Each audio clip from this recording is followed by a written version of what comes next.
शादी के पहले से ही विभा को कपड़े धोने का बड़ा शौक था।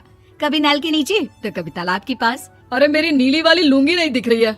विभा की अम्मा कहाँ रखी है लुंगी? अरे वो तो विभा ने परसों ही धोकर रखी थी आपकी अलमारी में, देखो वहीं होगी। वो ना मैंने आज धो दी, मुझे लगा कि गंदी हो गई होगी। अरे कैसे गंदी हो गई थी? उसे तो मैंने पहना भी नहीं। हे भगवान, इस लड़की के कपड़े धोने की आदत से परेशान हो गया हूँ मैं। जितना तो घर में राशन नहीं आता उससे कहीं ज्यादा डिटर्जेंट पाउडर का खर्चा है।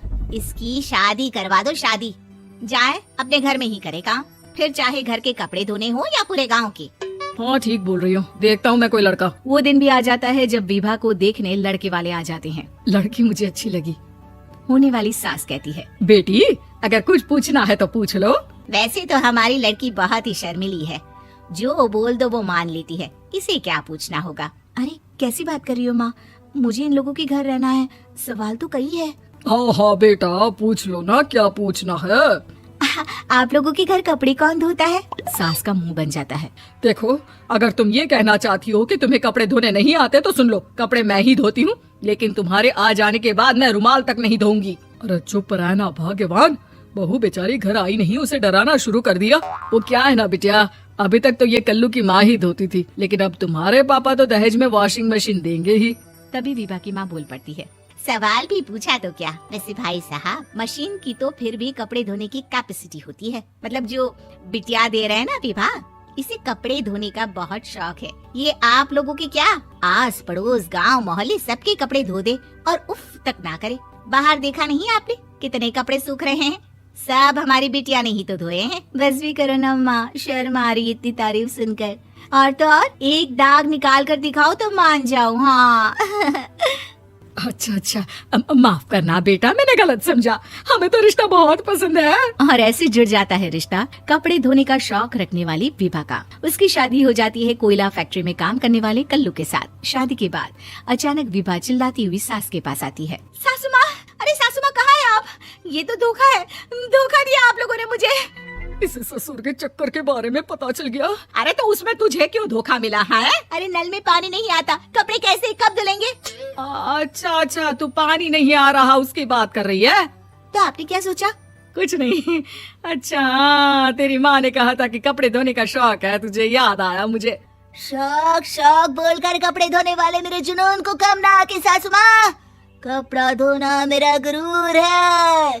तभी पति भी वहाँ आ जाता है। अभी अभी मैंने इसे सनी देओल की फिल्म दिखाई है, उसी के डायलॉग मार रही है माँ। अच्छा सुन, साफ साफ बता रही हूँ, पानी सुबह 4 से 6 और शाम को 10 से 12 आता है, समझी?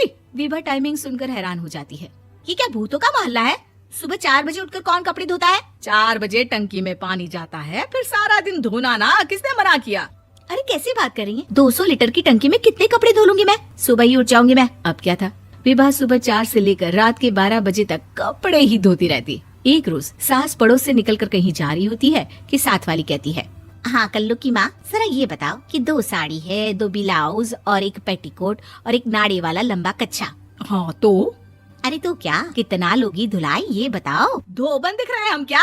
हमारे पति सरकारी नौकरी से अभी अभी रिटायर हुए हैं और बेटा सुपरवाइजर है कोयला फैक्ट्री में। धोबन समझ रखा है हमें?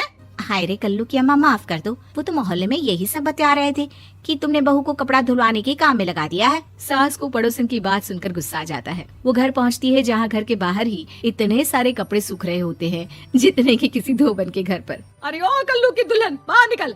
माँ जी यहीं आ जाओ, बाथरूम में चादर धो रहे हैं हम। अरे अभी हम धोते हैं, तुमको बाहर निकलो। ये आस पड़ोस वाले बोल रहे हैं कि हम बहू से कपड़े धुलवा कर उसे कपड़ा धोने वाली बना दिए हैं। अरे छोड़ो ना माँ जी, किन लोगों की बातों में आती हो? आस पास के लोगों का तो काम ही होता है कि वो किसी तरह सास बहू को लड़ा दे।